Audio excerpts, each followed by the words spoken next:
Hey, welcome everybody to Wednesday morning, April 15th, the tax day. Ooh. Scary. There we go. Scary. We got my boy Mike Fabrizio, Remax with me doing luxury in the main line. I love it when you're on, Mike, because you always come flying in here hot. He literally walked in the studio 30 seconds ago. Got my workout on, baby. There you go. Gotta go. Got the producers in there. Yo, guys. Yo, how about the big topic of the day? The Flyers clinching. What do you think? I'm telling you, it's been a long time. Did you watch those games? I did. I watched a little bit of it, but there you go. That's amazing. There you go. Now we got to see. Related to the Pope. Did you see that whole story? No. That lady brought that Flyers jersey when the Pope visited. No and way. Apparently they blessed the jersey, and now they're clinching the playoffs. That is awesome. Yeah, go look at that story. That is fantastic. That's like the lady that who was the basketball team that had the lady? She was like 100 years old. Was it Notre Dame or was it some? I don't know. One of the. There you go, Loyola Chicago. She sat up there for her 100th birthday. She was at all the games. Hey, you know what? Don't mess with success. That's right. You got to get with it. But hey, Craig Lurch, eXp Realty Luxury here in Philly, South Jersey, all over, down in Florida. We can help you anywhere. Mike can help you anywhere. We're going to be talking about Philly streets to home dreams. What's going on? Are people going from Philly to the burbs? People going from the burbs to the city? We're going to be talking about the 250th birthday coming up. What things are driving Mike crazy in the city with traffic? And I'm going to talk about the same one.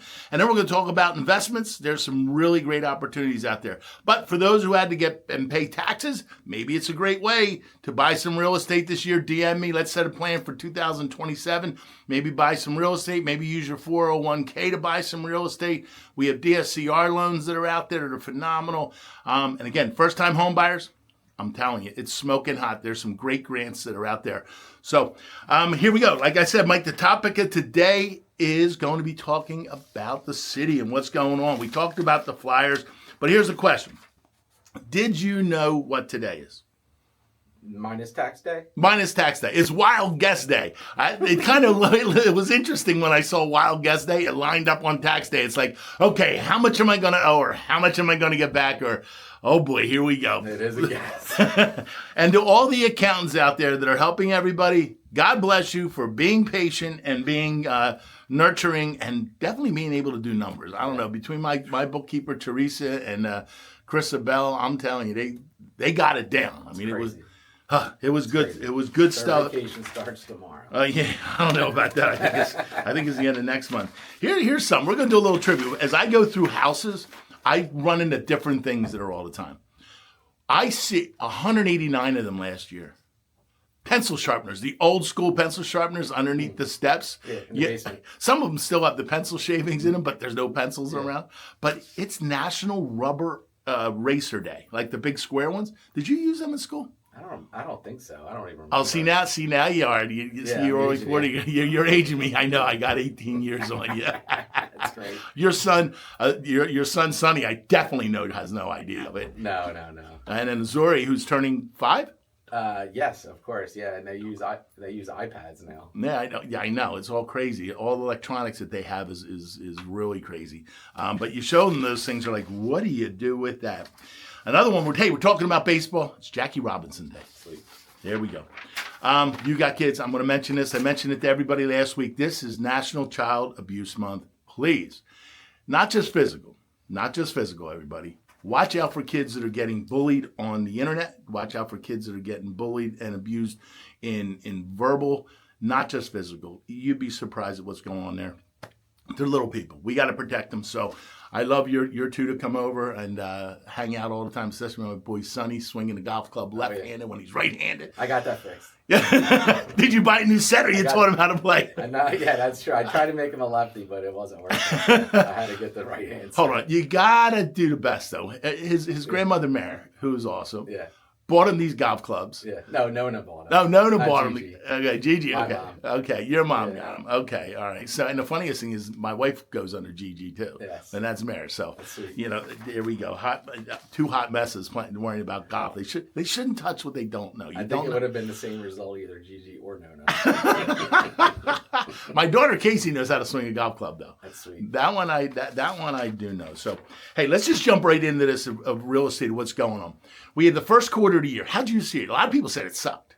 Yeah, it was it was coming off a hot year last year, right? You can't consistently keep going. It was Q1. It is what it is. It was quirky a little bit. Quick. It was a quick Q1. I'm telling you, Flew I can't believe we're third week of going into the third week of April here. It's unbelievable. It's crazy. I'm seeing, in the past 3 weeks, I mean, we were blessed. We had an interesting first good quarter. Picked up my new executive right hand, Vicky Klink, who's been in the business over 25 years. We had a chance to do an announcement on her yesterday. I love her. She's my right hand. She's out running around with some clients right now while we're here with you. But, that first quarter, it was either on or off every week. How were you dealing with some of that? Where did you see it hot and not? City market was pretty good. It's picking up some steam. When current events are, coming up, 250 and all the World Cup, it seems to attract people from out of town, right? Mm-hmm. Listing wise, it was very busy with listing properties and getting them on the market. As far as like new contracts go, a little bit on the slower side, but people are writing them for sure, and there's a lot of people going through them for showing wise, right? I saw you get it. I mean, I watch everything you do, because we're good friends.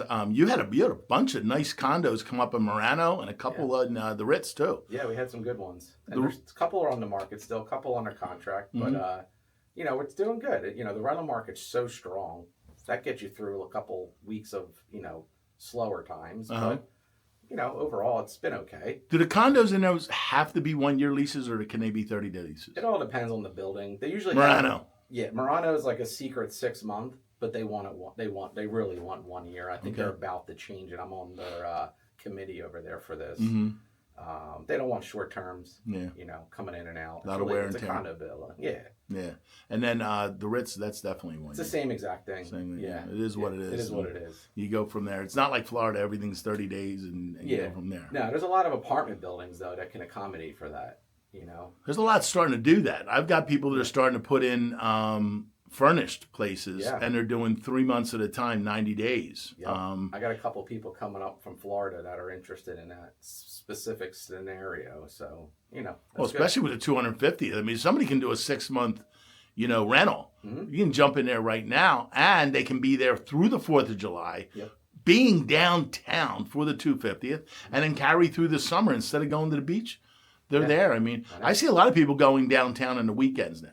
Yeah, of course. Yeah. And for the 250, they should let us know when the party's at. That's right. Yeah. See, we always get, I know, we'll have. There's always an angle. Hot Mess 1, Hot Mess 2 will definitely show up to add to the Hot Mess there. That's right. Well, and we can bring some people with us. We'll bring some peeps.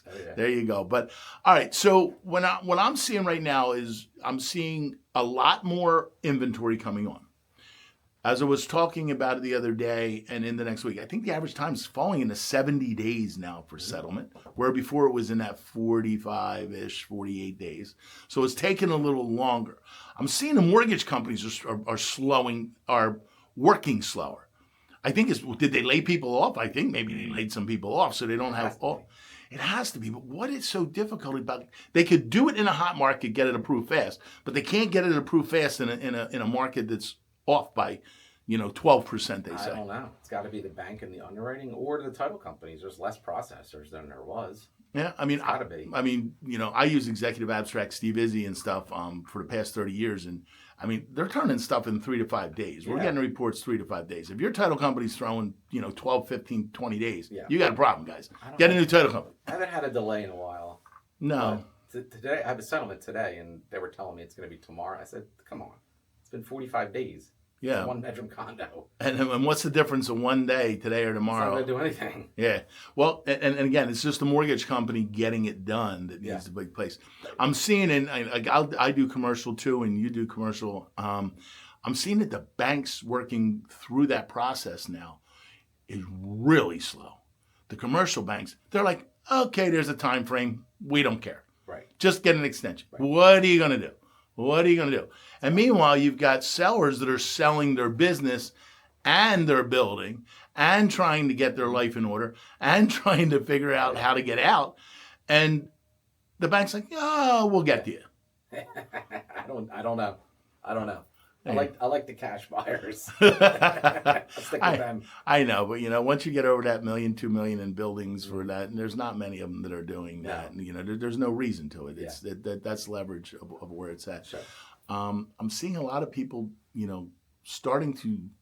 I'm calling it one of the D's, the divorcees. There's a lot of divorces all of a sudden happening. I'm running into a lot of, like, kids are growing up, and the second the kids are getting to college, boom, one of them drops the bomb. Yeah. And all of a sudden, somebody's got to go out to an apartment, somebody's got to sell. Or are you seeing that a little bit with listings? I think there's a terminology for that. It's like the gray divorce or something. Is that what it is? Because they have gray hair or something. Hey, let's leave the gray hair thing here. I don't know. I heard a term about that, though. But yeah, I don't know. I haven't seen too many, I just happen to be, I guess it's just because we had some nice rentals for some clients. And again, the only rentals I do are mainly for clients that own the buildings who I've sold the buildings to. Yeah.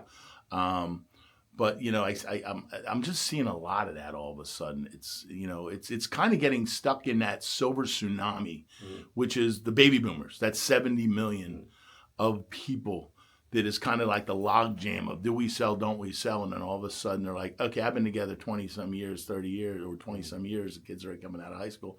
I'm out of here. Let's sell the house. That seems to be the trade up or the upper end of the trade up buyer. It's not that first time buyer coming in. Are you seeing? Oh, I don't. Yeah, to answer your question, probably yes. But go back to the first time home buyers. They're far and few between of those. It's been a little while since I did a first time home buyer. We just did a first time home buyer coming back in from California from the area. $1.3 million up in the Rydell area, putting $300,000-$400,000 down, double incomes, but Nice. Coming back to the area, and again they're in that mid 30 range. That's great. And that's the buyer they're saying today is that 35 to 40 is that first time home buyer, almost in that they're dinks, double income, no kids. They've had it. Now they're coming back to plan. They've done their traveling. They've done their moves. They've done their relocation, coming back home. Now they're coming home they're coming home to nest, get a little help from family, having kids. You've got great support in yours, and so do I. But that's tough if you're, 3,500 miles away. I think the biggest trap that prevents first-time home buyers from buying is that they get trapped into these high rent properties, right? As the best advice I can give a first-time home buyer is don't get an overpriced rental. Take a sacrifice, right? I see it all the time. And then they can't get out of that cycle because they're in this beautiful luxury apartment, but they're paying, over $3,000 or $4,000 a month for it. And then they're trapped, right? It's hard to get out of that. Yeah, ego is not your amigo. Yeah, that's right. That's right. And that's the problem. We want instant gratification. They're coming from a beautiful home they might have been raised in. Right. They've got where they're making big money and they're watching other people. Hey, live in your world, live in your lane, live in your. Not I don't like snow globes. I like to smash them and play in blue oceans. But, the challenge is we get stuck in everybody else's lane. We're worrying about what everybody else is doing. Exactly. I like what you're doing. I've been Janice Benstack was on the other day, and we were talking about. She calls it real estate hacking. Go out and buy a duplex or a triplex or a quad, and use it as your primary residence for 1 to 2 years. Yep. Get it with minimal money down because you can. You can get. She was telling me you can get grant money on them and all. They can actually almost cash flow for you. So then you then move. And then you do buy your first home, and I believe you can use your first-time home time again because now you're going from a multi to a single. Sure. So now you've got double benefit. Right. You're leaving money, and now you have an investment that's cash flowing. Yep. You lived there. It was a primary, and now you're moving on without needing 20 to 30% down. That's a good strategy. Why? It's better than just waiting in a high-price rental for the rates to go down. Exactly. Because that's most people's strategy. They don't talk to anybody to get them in the right direction. Yeah, well, most people, the average person's in a house 12.8 years. A lot of parents before that are in those buyers of 30s have been in their house 30 years, a long time. So they really don't see it, or they're not building it, or these kids are making that money. I was having a conversation with my son Corey, who is in a beautiful rental, and he's getting ready to buy. I said, dude, hack it. I said, go find a multi-unit in South Philly, live in one of the apartments for a while. He's like, Dad, I got to live there for 2 years. I don't know about that. I said, as long as you live there and you live there for 6 to 12 months, I don't think it has to be 2 years. I think that it's the intent. And all of a sudden, if another opportunity comes up, they can't smack you or say, no, you can't. But if you can financially afford it and do it, I think it's a fantastic way. Just make the payment. Here you go. Make the payment on time. They're never going They're to not gonna pay. As the famous mortgage thing is, pay you stay, you don't, you won't. It's due on the 1st, late on the 15th. Hit your credit at 30 days. See you soon. By the way, you can pay extra principal, keep homeowners insurance, and do not make it a funeral home. We will repossess it then. You know, other than that, those are the rules that I heard a lawyer explain 25 years ago. That's great. Pay you stay, you don't want. Yep. You know, it's one of those things. But how much fun you having in the market today? I mean, I'm having, I don't know, I'm always having fun. I'm always running around. There's a lot of scenarios this year. It's great. And it's not so great sometimes, but overall, it's always great, right? Yeah. We're getting an early spring. I feel like this weather, or an early summer, I should say. Yeah. It's nice out. Hear them out to God's ears. I hope so. We can get on the golf course and chase that little ball together all over the place. But I'm seeing also, you know, the buyers that are coming out, some of them are asking some quirky things. Yeah. I had a buyer that we were had a heavy discussion with the other day. We negotiated a contract, and at the last minute they put a clause in that they want an ASNI certified 2025 square footage measurement done as part of the inspections. I'm like, whoa, where? I said to the agent, like, well, that's what he wanted. I said, where did it come from? ChatGPT. And it has to stay within 5% of what it is. I'm like, hold on. You have my Zillow floor plan, which is there. You have my homes.com, which is there. They're both within $150 of the whole. Both are within $50 of what the township is taxing yet. Right. So where is the mix-up of these things? Do you agree that these are the numbers that people, and their floor plan, they're measured out through the Matterports and stuff? Right. And he's like, well, it just doesn't feel that way to me. I'm like, all right, so what I know is going to go on is, you know, the inspections are good just for information. You're looking for a hiccup that if it's over 5%, you're going to be able to get out of this deal just for tying it up. I'm like, where did that come from? Is that? It's a strategy. He's looking for a discount. Yeah, on square footage. Yeah, well, and here's the funniest thing is, it is a single home in Montgomery County on an acre lot that's already below market that he's going to put in a couple $100,000. And he's like, well, if it's 150 square feet different, I want the discount. I said, we don't sell these homes on square footage. This isn't a condo. Right. Do condos work a lot on square footage downtown of where they sell, or really it's the square footage plus the luxury that's been added? In New York, it's per square feet. The formula adding price per foot works in New York because there's so much inventory of condos. In Philly, there's really not that much inventory of condos, right? So it's like for like, and then you have to factor in the floors at lower level, mid level, upper level. I think the builders and new construction are the only ones that get away with a per floor per diem. But after resale, it's like, is it lower level, lower level, mid level, high level, or penthouse level, right? And then price per foot is a general, it's either $600 a foot on the lower level or $850 a foot on the higher level. It's hard to say like one condo price per foot, this is what it is. It's different in Philly. I mean, you've got some condos I've seen that are on the market. They're 900 square foot. 1 bedrooms, nice kitchens, balcony outlooking, you know, southwest of the city, you know, walk-in closets and nice bathrooms with nice showers, and they're at $499, $550. Yeah, I know. One will sell for $499, the other one will sell for $475, and it'll be 2 floors below each other. Up, and the higher floor might sell for lower, and the lower floor might sell for higher. Just due to the amenities of what the finishes are in the places? Not even that. It's just a matter of timing, right? If this is the only one on the market at the time and someone comes through who's ready to go and both have them listed at $499, someone's willing to pay that, or someone's willing to, you know, buy it in August when it's slower. That's the difference. It's like price per foot is great on paper, but now you got to convince a buyer to abide by these rules too, right? It all depends on what's going on. We've been tied up with a bunch of buyers that have been multi-offers still. You running into that still? No. I haven't seen people fighting over anything. We've been running it into some of our buyers, our $400,000 to our $800,000 buyers are really getting clocked a little bit. But as they go through it, their pain point to start eliminating things is working, and that's a key point. We're also making sure they're fully approved for the mortgage.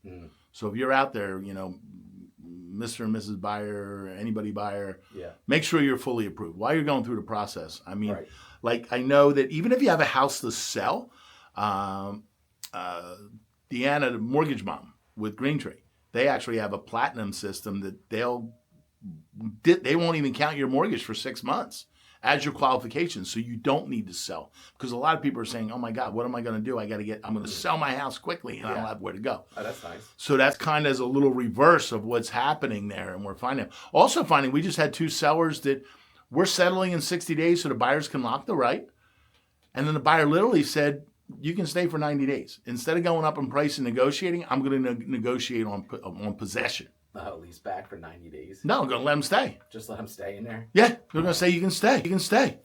Instead of overpaying for the house, whatever it might be, the buyer got what they wanted. They're not overpaying. They're fine where they're at. They're actually in a lease. Yeah. And the bottom line comes down to it is their mortgage payment isn't going to actually hit for another 30 to 60 days. And instead of having to pay $20,000 over, the sellers got their money, let them go to where they want to go, which is exactly the problem we just had. So it's just interesting seeing different scenarios come. You got to be in curiosity right now. Yeah, every deal's a little different. A lot different. Yeah. Are you seeing the agents you're dealing with? Are you dealing with more long-term agents or more brand new agents you're seeing in the market today? Definitely veteran agents in Center City. Yeah. For the rental properties, more newer agents. Mm-hmm. They're probably getting, more online leads that way. Mm-hmm. It pays the bills a little bit as they're digging their heels in. Yeah. I mean, it's nice to see the veteran agents come through because they won't waste their own time, so it's good that way. I mean, like I said, we always talk about finding a professional team around. I mean, you've been doing this a long time. Professional is condos down there, also on the main line. I do the main line and also the suburbs. My son does downtown. If I need help, I always lean on you. But that's what's nice about Philly. We can get from one to the other. In New York, you got to go all these different places. In Philly, we could bounce. I mean, we'll bounce in and out of the city throughout the day. Okay. And the grit's there, definitely the passions. We're getting ready to do some taping for the Selling 215. We're going to focus in on that Ambler area and that KFP area and into that Chestnut Hill, that little wrap there. And then we're going to go wrap the other way, and then we're going to come down into the main line Ardmore area. But we're going to be starting here. What do you think about that upper Chestnut Hill area into that Ambler? Are you seeing a lot of activity? You doing things there? I don't really do too much in Chestnut Hill. We were just there this weekend for this festival they had. Mm-hmm. It's a really beautiful area. I mean, it's very similar to the main line with like a little Philadelphia flair to it. Mm-hmm. But yeah, like as far as like sales go, it's not really my market. But it's quirkier because you got a lot of you've got either lower row homes, and then you have the high end homes, and then you have the real mansion ones. Oh yeah, it's unbelievable. It's unreal. We've got a 2.8 coming on out there. We're going to be actually videoing in May out there. But I mean, there's some great new construction townhouses out in that area by Talamore, our golf course, and Squires, all that stuff out in that Maple Glen area. I mean, you're talking $600,000 to $900,000 for nice 3-bedroom, 2.5 bath, 2-car garage. That if you're a downsizer and you're looking to move, and you want to have all your amenities done, and you want to stay in the area, and those things are getting delivered 12 months out. I mean, Goodman's building them along with Payout. I mean, there's some cool stuff. So, yeah, there's some options out there now. That's for sure. Well, as compared to before, we're still what the statistic says 45% below what 2019 was as far as a balance. 17% of the buyers are multicultural. You've got 53% are the millennials that are buying, that are in that 30 to 40, and then you have your first-time home buyers. But what advice do you have to tell a buyer or a seller? If you want to tell a seller advice, what the best is success to get ready if you're doing this market or if in the next quarter? I've been giving a lot of my sellers advice as a marketing strategy to list it slightly below and create the demand versus, everybody always wants to overlist, and then I get a lot like, oh, well, they'll just make an offer.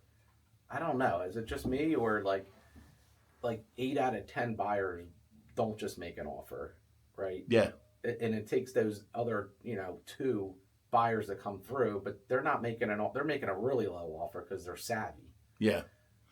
The couple listings that I have coming up, I very graciously convinced the seller to take my marketing strategy, and we've already give me an example of price. I have this one in Pennsport coming up.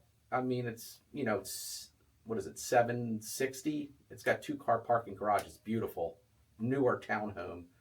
And I suggested like listing it maybe 750 or 745 just to create demand, right? So if it's at 760, you may only get 730 after an offer comes in if you overlist it. But if you have a 745 and 2 or 3 people are interested in it, you may get 740. So you're already ahead of it. You're making 5,000 more just because you list it lower doesn't mean you're going to get the lower price. Or even if you list it higher doesn't mean you're going to get a higher price. Yeah. So we'll the buyers are definitely. I agree with you. The timeline and the percentages and all that's there, definitely there. Buyers, advice for them. So you're saying price right for the seller, which is an absolute, because that's price it right. That is since day one. That's the number one rule. Buyers, don't wait. I get a lot of agents say, "Let me know when there's an offer." Well, if I let you know there's an offer, your buyer's already going to pay more. Why don't you make the offer before the offer comes in? Yeah. So for buyers, don't wait till another offer comes in. Just make an offer. Yeah, when we have listings and agents go through and they're like, "Oh, we're going to wait to see what happens with the house." I'm like, "Hold on, here's the deal.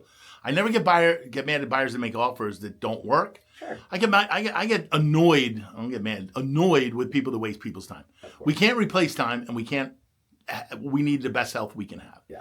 Those are the two things we have to have, Two biggest commodities. Exactly. So, in closing, if somebody wants to get to you, how are they going to get to you, Michael, other than follow you on social, Instagram, and all the stuff? MikeFabrizio.com, Mike at MikeFabrizio.com, or give me a reach, 609-221-7123. You love that 609. I love that 609. There you go. I'm 215. Your new nickname's going to be 609. I'm going to get your hat as a 609. Right, yeah, and then we can go around with Pitbull of 305. Yep, that's right. The three of us can. That's right. We can go. We can give that one to Bograd. Let him wear the 305. We'll give him the rocket. There you go. Oh, definitely. You know what? I might just do that. I might get those hats made. So, hey, everybody, if you need anything, you can always reach out to me, 267-214-7728.